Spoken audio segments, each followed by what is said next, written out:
Good morning students, I am Dr. Asima Saikia, Assistant Professor in Department of Geology, and I will be today dealing with the phenomenon of interference. Here you can see in the diagram that we have a crystal which is placed in the path of a ray. This is an anisotropic crystal and it has different electronic environments in its x, y and z directions.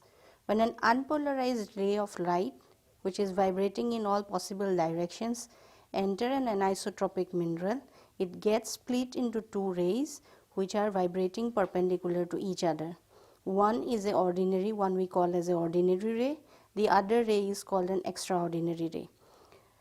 Either of these rays can be lagging behind one another, which results in interference of colors when we observe them exiting the mineral and passing through the upper polarizer.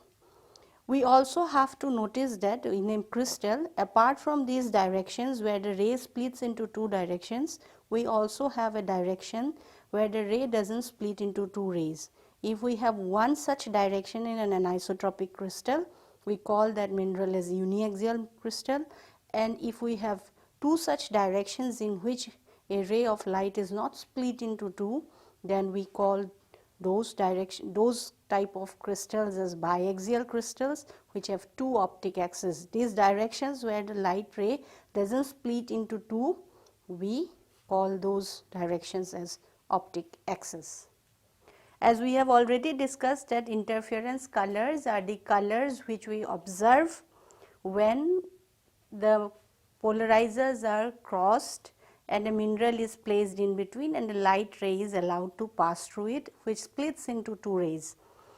In the case of monochromatic illumination, plain polarized light upon entering an anisotropic mineral splits into two rays, fast ray and slow ray, which vibrate at right angles to each other. Retardation develops due to differences in velocity of the slow ray, which is lagging behind a fast ray, and the distance represented by this lagging after both rays have exited the crystal is called as retardation, which is denoted by Greek symbol delta. The magnitude of the retardation depends on the thickness of the mineral and also on the differences in the velocity of the fast ray and the slow ray. So, considering this, we have the time taken by a slow ray to pass through an anisotropic mineral is Ts equal to d by Vs, that is the thickness of Ts is the time taken by the slow ray to travel, which is equal to the thickness of the mineral divided by the velocity of the slow ray. During this same interval of time, fast ray has already exited the mineral and has travelled an additional distance which is equal to the retardation. That means that the time taken by the slow ray will be equal to d, that is the thickness of the mineral divided by the velocity of the fast ray, plus the retardation divided by the velocity of the light which is travelling through that anisotropic crystal. When we substitute this, we find that delta is nothing but the distance or the thickness of the mineral multiplied by the velocity of the ray of light divided by the velocity of the slow ray minus the velocity of the light divided by the velocity of the fast ray. We know that the velocity of the ray divided by the velocity of the fast ray will be nothing but the refractive index of the mineral. As such, delta is nothing but is equal to the thickness of the mineral minus the refractive index of the fast ray or the fast ray minus the velocity of the slow ray. The relationship, that is the difference of refractive index of the slow ray minus the fast ray, is called as birefringence, which presents the difference of the indices of refraction of the slow and the fast ray. The minerals in anisotropic minerals in which, as I have mentioned earlier, in which the light does not split into two rays, that is the optic axis, we will have 0 birefringence. Otherwise, Other directions will show maximum birefringence, but most of the directions will show an intermediate value, and the birefringence is a characteristic, maximum birefringence is characteristic for each mineral, and that can vary depending upon the wavelength of the incident light which is passing through the crystal. Here you can see a diagram showing the development of retardation in anisotropic minerals. Here we can see a ray of light entering an anisotropic mineral, which on entering the mineral gets split into two rays. In the plane polarized light, we have one the slow ray and the other one the fast ray, which are at right angles to each other. When these two waves, which are split into two, emerges out of the mineral, we can see that one ray has traveled farther than the other ray, which we can see here. This difference in traveling is what is called as the retardation, which is, as we have defined earlier, is nothing but is dependent on the thickness of the mineral multiplied by the differences in refractive indices of the ray which has travelled faster from the one which has travelled slower. This results in the phenomenon of interference. When these rays will exit further from the upper polarizer of your microscope, if they interfere constructively or destructively, depending on that, we will see variety of interference color or darkness in the mineral which we are observing. There can be two situations we have. First one is when the light passing through the lower polar, it will first get polarized and then it will encounter the sample, in which it will get split into fast and slow ray. If the retardation of the slow ray, that is the lagging behind of the slow ray, is one whole wavelength, the two emerging waves are in phase. When this light reaches the upper polar, a component of each ray is resolved into vibration direction of the upper polar. As the two rays are in phase and at right angles to each other, the resolved components are in opposite directions and destructively interfere, resulting in cancellation of each other. For this, we will see no light passing through the upper polar, and the mineral grain which we are observing will appear black. But in the second case, if the retardation of the slow ray behind the fast ray is equal to half a wavelength, the two rays are out of phase and can be resolved into vibration direction of the upper polar. Both components are in the same direction, so the light constructively interferes and passes the upper polar, and which is why we see interference color. If a mineral sample is wedge shaped, as in the diagram you can see, here you have tapered end which is getting thicker on the other side, we will see that when this sort of a mineral is placed under the crossed polarizer, there will be a difference of retardation.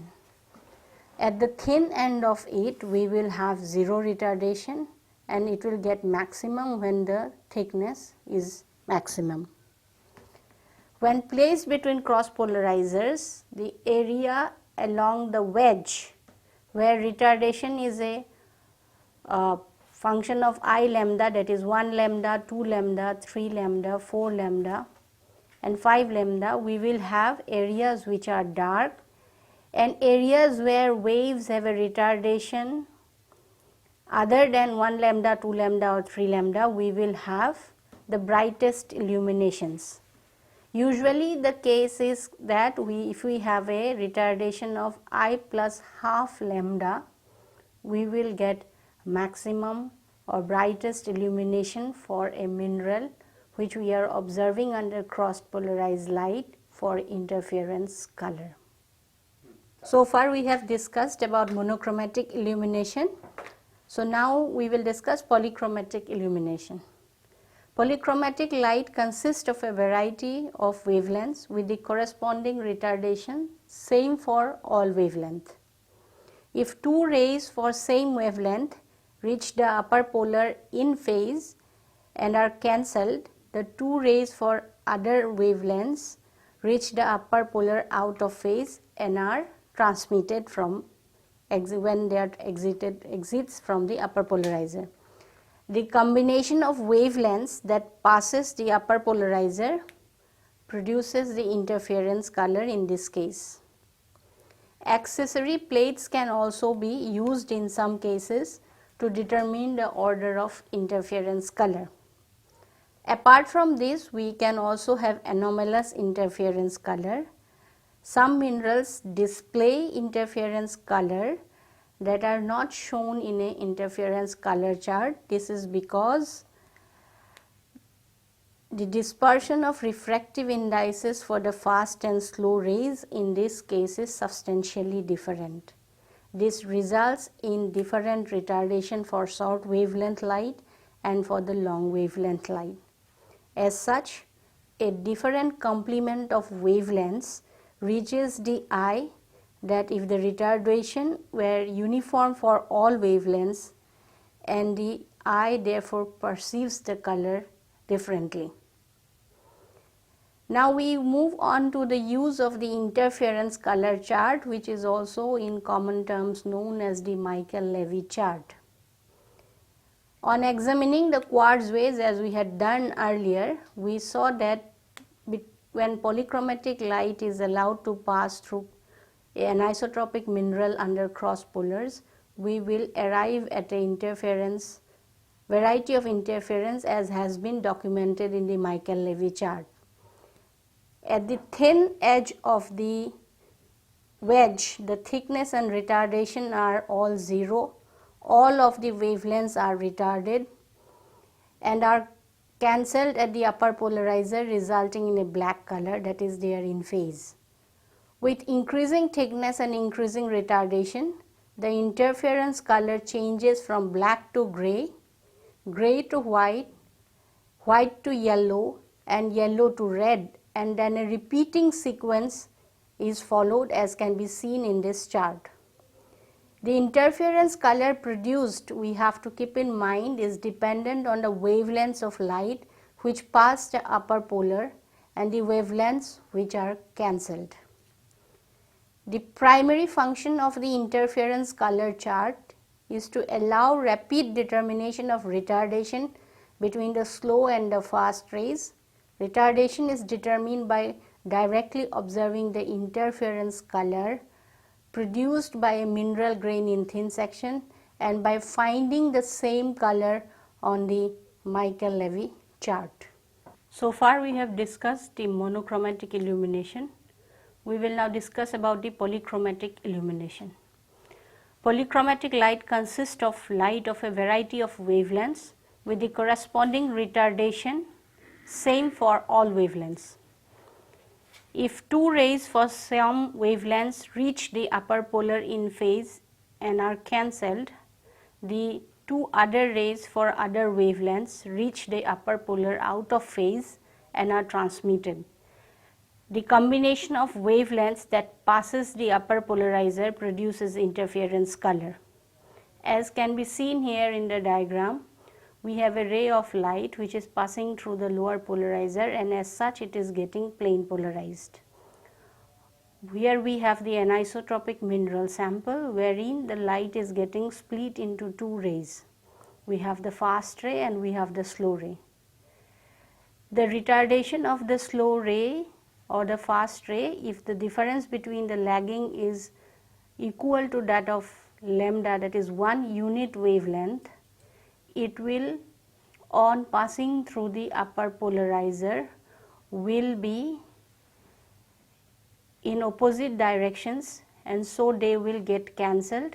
No light will pass and the mineral will appear dark.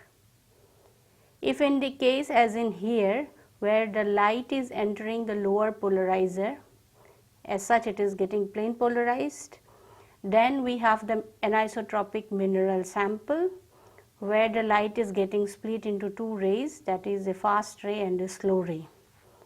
In this case, the retardation is 1/2 of the wavelength. Vector components of the two waves gets resolved into the vibration direction of the upper polarizer and are in the same direction, so they constructively interfere.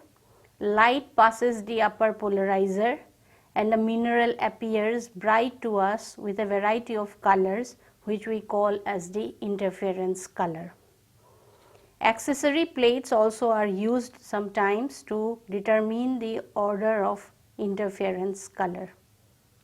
Now we will discuss the use of interference color chart.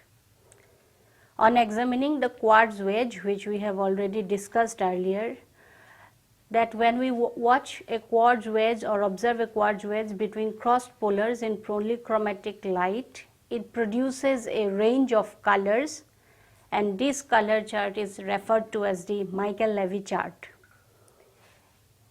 At the thin edge of the wedge, as you can see in this diagram, the thickness and retardation are equivalent to 0, and all of the wavelengths of light are cancelled at the upper polarizer, resulting in black color, as you can see here.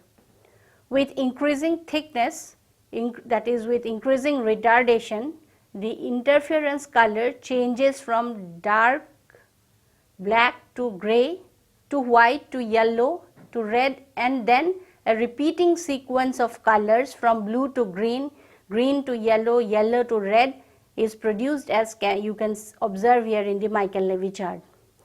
The color gets more paler and washed out with each repetition, from first order color to the second order color to the third, fourth and fifth onwards. The interference color produced, or as can be seen in the Michael-Levy chart, is dependent also on the wavelengths of light which pass the upper polar and the wavelengths which are getting cancelled, as we have discussed in the previous diagram. The primary function of interference color is to allow rapid determination of retardation between the slow and the fast rays. Retardation is determined by directly observing the interference color produced by a mineral grain in thin section and by finding the same color on the Michael-Levy chart. Distinguishing among similar colors in the different orders may pose some difficulty in the first instance for students. The most direct way of determining whether a yellow interference color, for example, is a first order, second order or third order, is to carefully observe the thin edge of the grain displaying the color. Because the grain comes to 0 thickness at the edge, retardation also must be equal to 0. It is therefore possible to count the interference color inward from the edge of a grain to determine which order of interference color is displayed in the middle, which will be the true interference color of a mineral. Knowledge of retardation can also be used to determine the thickness of a thin section if a mineral with known birefringence is present, or we can determine the birefringence of a mineral if we are studying an unknown mineral of a unknown thickness. For determining thickness, we first scan the slide to find grains of quartz that display the highest interference color, meaning the color farthest to the right on the interference color chart. Only these grains are oriented to display the known birefringence of 0.009 birefringence. And then identifying the highest interference color displayed by the quartz and find it on the color chart. For this we will, as you can see here in this case, we have a color chart where on the x-axis we have the birefringence. These vertical lines are for retardation, and here we have the thickness of a mineral thin section, which is marked in nanometers or in millimeters. Here, for instance, we have a mineral of known birefringence which has a birefringence of 0.009, we will go across the radial line and join it to the lower bottom, and we will see that for a birefringence of 270 mm we have a mineral with a known thickness of 0.03 millimeter. Likewise, if we know in the lower case of this diagram, as you can see here, if we know the thickness of the mineral, which happens to be 0.03 millimeter, we can come along the vertical horizontal line and we can go down below to find out the retardation, which is about 750 nanometers, and the radial line coming out of the chart will give us the birefringence of the mineral which we are determining. We have earlier discussed about the wedge showing different set of interference color which has resulted in calculation of the Michael-Levy chart. Here also you can see a wedge of a mineral grain. Here marked on it is the thickness of the mineral, and for each retardation, which is 1 lambda, 2 lambda, 3 lambda, 4 lambda, we will have dark zones, and in between we will have different orders of interference color, first order, second order, third order, fourth order, and likewise. Here also you can see a scale wherein we have here the retardations which are marked as 560 nanometer, 1120, 1680 and 2240. All these are zones of darkness, that is where we are seeing no color passing out of the upper polarizer because of them getting constructively interfered and resulting in no colors. Here we have first order color, interference color. In between, when there is a lagging of the two rays of with a fraction of half lambda, 3 by 2 lambda, 5 by 2 lambda or 7 by 2 lambda, we will have regions where we will see interference color. Here is the first zone where we have the black, which will ensue the first order interference color. Then we will have retardation at 550 nanometer, which will ensue the origin of the second order interference color. Then we will have the 1120, then we will have 1680 and then 2240, which will lead to the third order, fourth order color in increasing sequence. Above the fourth order, we will see that is retardation greater than 2200 nanometer. The colors are washed out and becomes creamy white.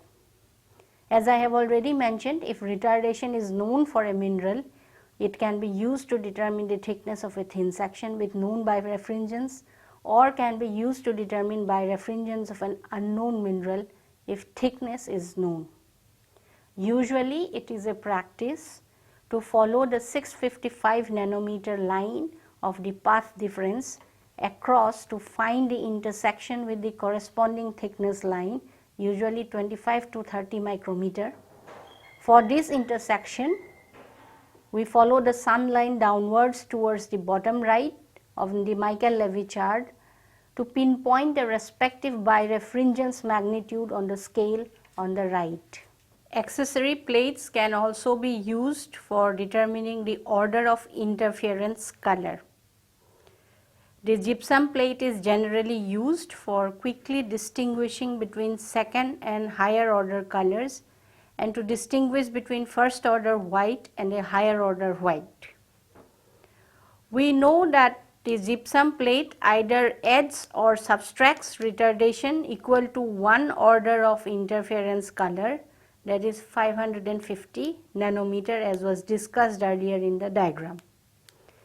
As the microscope stage is rotated with the gypsum plate inserted, the retardation and interference color alternates between addition and subtraction, as the slow ray of the mineral is first parallel to the slow ray of the accessory plate and then parallel to the fast ray 90-degree later. When the mineral vibration directions are north-south and east-west, the mineral displays the magenta interference color of the gypsum plate because only one ray comes through the mineral in these orientations.